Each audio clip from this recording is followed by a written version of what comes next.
It's my absolute pleasure to introduce the first ever Masterchef, Julie Goodwin. Thank you.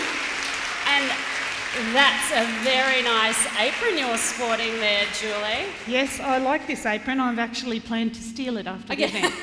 Take that as your per diem, yeah. We will be raffling some of those or giving away some of those aprons a little bit later on. So, Julie, I know that you're a mum, you've got kids, you've got and I think some boys in there, so they eat quite a lot. 3 teenage sons, yeah, they could eat for Australia. All right. So you're going to be cooking with leftovers today? Tell us what's going indeed. on. This is called a fridge shaker omelette because you shake the fridge and whatever falls out, you chuck it in an omelette, okay? And it's a really good dish for saving waste as well because it doesn't take much energy because you only heat something up for a very short period of time. Obviously, it's very fast to make. So while that heats up... And this is not one of these prepared earlier numbers. That's actual oil and that's a real fry pan.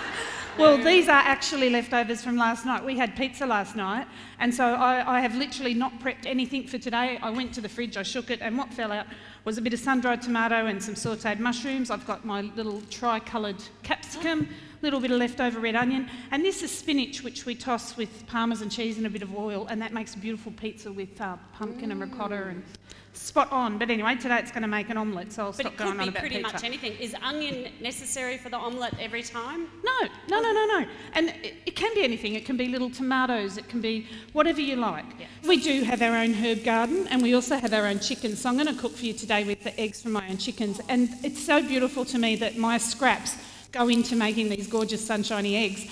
And it is a bit of a problem, though, when you leave the gate to the herb garden open, because then you've got no herbs and marinated chickens.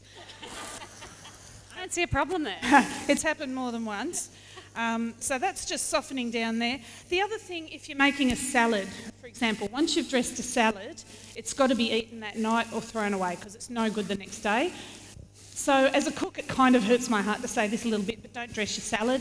Put the salad dressing on the table and let people dress what they take. And that way, you can put the salad away, it'll still be good for the next night. And that brings me to the other thing, is storage. Storage is one of the biggest reasons why food gets thrown out. Air is the fastest thing that rots food. So if you're storing things properly, good airtight bags, airtight containers, label things, and just keep on top of it. Keep your fridge nice and cleared out because an overloaded fridge doesn't keep things as cold and things will spoil a lot faster. Oh, that is looking so good. That's just a bit of me. Sorry. It's a microphone problem.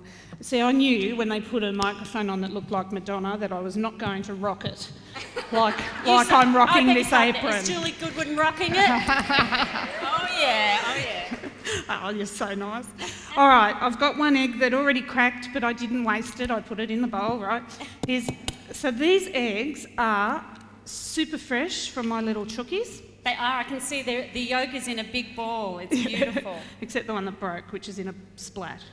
Little bit of cream. If you don't want to put dairy in, you can use a little bit of water. It's just to break it down. But, I always say why use water when you can use cream. And I'd like to talk too about what Natalie mentioned earlier, 2 things about valuing food and about imperfection in food. To value food, I only really fully understood that recently. I've come back from Uganda where I went with Mick, my husband, and they're hungry people, okay? They're suffering. It's not easy for them to get food. The communities I went into survive on about $100, $150 a year. That's what they earn. So these women, and I had the privilege of cooking with them, they pick these mushrooms that some of them are no bigger than a thumbtack, and they pick them from between the stones in the urban slums, and they soak them and they wash the grit out of them and they put them in what they call groundnut sauce, which is just pounded up peanuts, everything obviously done by hand. And every little one of these mushrooms was a precious thing. And when we left there, I said to Mick, how much they valued those tiny little mushrooms because it just added something of nutrition to their diet. And I said, we've got to get a bit more fair income about our own veggie patch. We sort of do it as a hobby. I'd like to try and do it to feed us more and to actually value what's coming out of that earth as a life-giving resource. So that's... Yeah.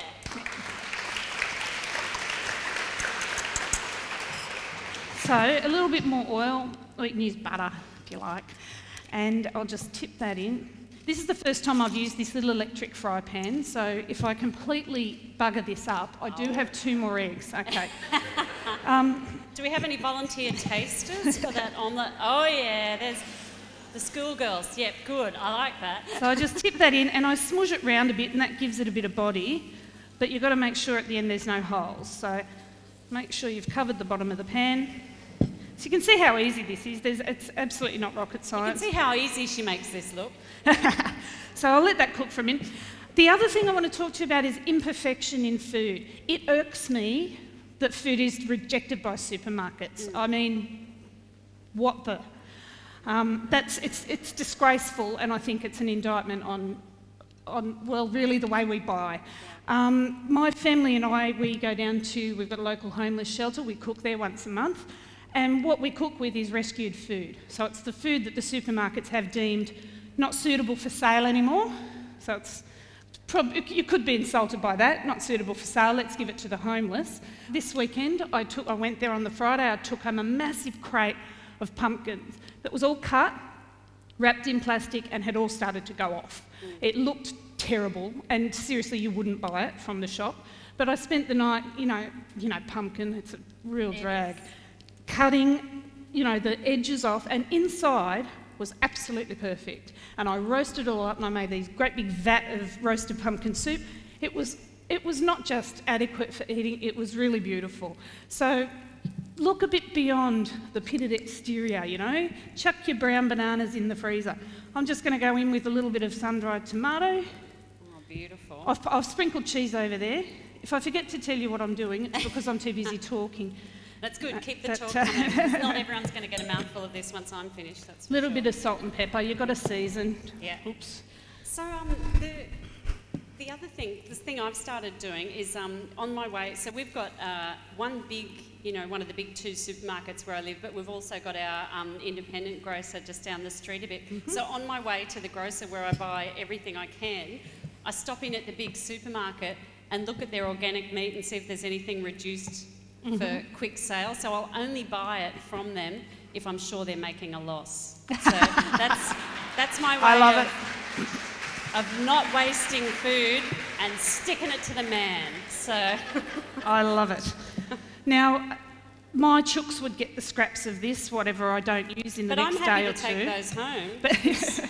Well, we have the lovely worm farm lady too, and she's going to... We're covering all bases. So we've had the Fultons talking about using food scraps. And scraps. Is scraps a word we should move on from? No, you know what? Yeah. Embrace the scraps. Embrace the scraps. Eat the scraps. Be like the duck and chicken man and just eat the scraps. We've got Julie Goodwin, we're not good enough for the chickens, so we're eating it, embracing the scraps here, and in a little while we're going to have Lish Voila.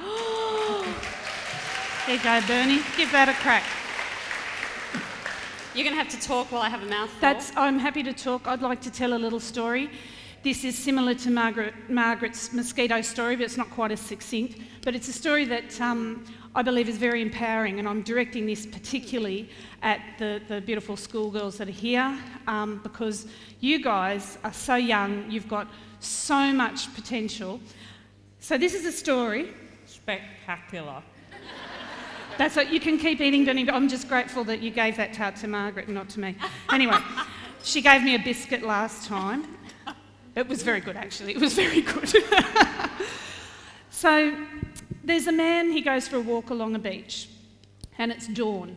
And during the night, he notices that the tide has washed up millions of starfish onto the beach. And the tide has started to go out, and they've been stranded there. And as he walks, he sees coming towards him a woman. And he can't quite make out what she's doing. She's bending down and throwing things out to sea. And as he gets close to her, he sees that what she's doing is she's picking up the starfish off the beach and throwing them out into the receding tide so that they don't die. And he says to her, "What are you doing?" He said, "Look at the beach. There are millions of starfish here. There's no way you're even going to make a tiny bit of difference." And she bent down, she picked up another starfish, she held it in her hand, and she said, "It makes a difference to this one."